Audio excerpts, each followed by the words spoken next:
ಜಮಖಂಡಿ ನಗರದ ಹಳೆ ತಹಶೀಲ್ದಾರ್ ಕಾರ್ಯಾಲಯದಲ್ಲಿ ಉಪವಿಭಾಗಾಧಿಕಾರಿ ಶ್ವೇತಾ ಬೀಡಿಕರ್ ನೇತೃತ್ವದಲ್ಲಿ ತಹಶೀಲ್ದಾರ್ ಅನಿಲ್ ಬಡಿಗೇರ್ ಹಾಗೂ ವಿವಿಧ ಇಲಾಖೆಯ ಅಧಿಕಾರಿಗಳು ಮತ್ತು ಸಿಬ್ಬಂದಿಗಳು ಸ್ವಚ್ಛತಾ ಕಾರ್ಯವನ್ನು ಹಮ್ಮಿಕೊಂಡಿದ್ದರು. ಹಳೆ ಕಟ್ಟಡ ಆಗಿರುವುದರಿಂದ ಕಸ ಕಡ್ಡಿಗಳು ಬೆಳೆದು ಭೂತ ಬಂಗಲೆಯಂತಾಗಿತ್ತು. ಅಧಿಕಾರಿಗಳು ಹಾಗೂ ಸಿಬ್ಬಂದಿಗಳು ಹಾಗೂ ನಗರಸಭೆಯ ಸಿಬ್ಬಂದಿಗಳು ಸೇರಿ ಕಸವನ್ನು ತೆಗೆದು ಸ್ವಚ್ಛತೆ ಮಾಡಿದರು.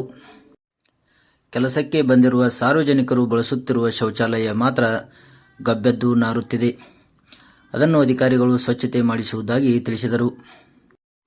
ಈ ಕಟ್ಟಡದಲ್ಲಿ ಮೊದಲು ತಹಶೀಲ್ದಾರ್ ಕಚೇರಿ ಹಾಗೂ ಉಪವಿಭಾಗಾಧಿಕಾರಿಗಳ ಕಚೇರಿ ಕಾರ್ಯನಿರ್ವಹಿಸುತ್ತಿತ್ತು. ಆದರೆ ನೂತನ ಆಡಳಿತ ಸೌಧ ನಿರ್ಮಾಣವಾದ ನಂತರ ಈ ಕಟ್ಟಡವನ್ನು ಭೂಮಾಪನ ಇಲಾಖೆ ಹಾಗೂ ಆರೋಗ್ಯ ಇಲಾಖೆ ಮತ್ತು ಶಿಶು ಮತ್ತು ಮಕ್ಕಳ ಕಲ್ಯಾಣ ಅಭಿವೃದ್ಧಿ ಇಲಾಖೆ, ನಗರ ಯೋಜನಾ ಪ್ರಾಧಿಕಾರ ಹಾಗೂ ಅಲ್ಪಸಂಖ್ಯಾತ ಇಲಾಖೆ ಮತ್ತು ಹಿಂದುಳಿದ ವರ್ಗಗಳ ಕಲ್ಯಾಣ ಇಲಾಖೆಗಳು ಕಾರ್ಯನಿರ್ವಹಿಸುತ್ತಿವೆ. ಕಚೇರಿಯ ಮುಂಭಾಗ ಅಡ್ಡಾದಿಡ್ಡಿಯಾಗಿ ಬೈಕ್, ಕಾರುಗಳನ್ನು ನಿಲ್ಲಿಸಿರುತ್ತಾರೆ. ಈ ಕಚೇರಿ ದಾಟಿ ಮುಂದೆ ಕೋರ್ಟ್ ಆವರಣಕ್ಕೆ ಹೋಗಲು ಜನರು ಪರದಾಡುವ ಸ್ಥಿತಿ ಇದೆ.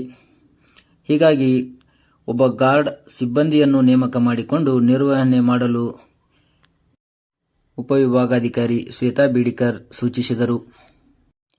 ಸ್ವಚ್ಛತಾ ಕಾರ್ಯದಲ್ಲಿ ಎಡಿಎಲ್ಆರ್ ರವಿ ಹಾದಿಮನಿ ಹಾಗೂ ತಾಲೂಕಾ ಆರೋಗ್ಯ ಅಧಿಕಾರಿ ಗೈಬುಸಾಬ್ ಗಲಗಲಿ, ಅಲ್ಪಸಂಖ್ಯಾತ ಇಲಾಖೆಯ ಸಂತೋಷ್ ಬಾಡ್ಗಿ ಸೇರಿದಂತೆ ಇತರರು ಇದ್ದರು.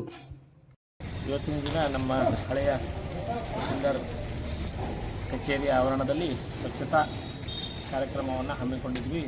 ಈ ಆವರಣದಲ್ಲಿರ್ತಕ್ಕಂಥ ನಮ್ಮ ಎಲ್ಲ ಕಚೇರಿಯ ಮುಖ್ಯಸ್ಥರು ಮತ್ತು ಅವರ ಸಿಬ್ಬಂದಿಗಳು, ನಮ್ಮ ನಗರಸಭೆಯ ಎಲ್ಲ ಸಿಬ್ಬಂದಿಗಳು, ನಮ್ಮ AC ಮೇಡಮ್ ಅವರ ನೇತೃತ್ವದಲ್ಲಿ, ಅವರ ಮಾರ್ಗದರ್ಶನದಲ್ಲಿ ಇವತ್ತಿನ ಸ್ವಚ್ಛತಾ ಕಾರ್ಯಕ್ರಮವನ್ನು ಹಮ್ಮಿಕೊಂಡಿದ್ವಿ.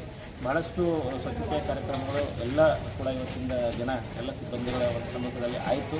ಅದರ ಜೊತೆಗೆ ಇನ್ನೂ ಕೂಡ ಬಹಳಷ್ಟು ಕೆಲಸಗಳಿದ್ದಾವೆ. ಅವುಗಳನ್ನು ಈ ಮುಂದಿನ ವಾರದಲ್ಲಿ ನಾವು ಅದನ್ನು ಕಾರ್ಯಗತಗೊಳಿಸ್ತೀವಿ. ಅದೇ ರೀತಿಯಾಗಿ ಯಾವುದೇ ಸಾರ್ವಜನಿಕರಿಗೆ ಯಾವುದೇ ರೀತಿ ತೊಂದರೆ ಆಗದ ರೀತಿಯಲ್ಲಿ ಈ ಕಚೇರಿಯನ್ನು ಸುಸ್ಥಿತಿಯಲ್ಲಿ ಇಟ್ಟುಕೊಳ್ಳುವ ರೀತಿಯಲ್ಲಿ ನಾವೆಲ್ಲರೂ ಕೂಡ ಒಂದು ಯೋಜನೆಯನ್ನು ರೂಪಿಸ್ಕೊಳ್ತೇವೆ ಮತ್ತು ಕಚೇರಿಯನ್ನು ಸ್ವಚ್ಛ ಮತ್ತು ಸುಂದರವಾಗಿ ಇಟ್ಕೊಳ್ಳಿಕ್ಕೆ ನಾವೆಲ್ಲ ಕೂಡ ಪ್ರಯತ್ನ ಮಾಡ್ತೇವೆ.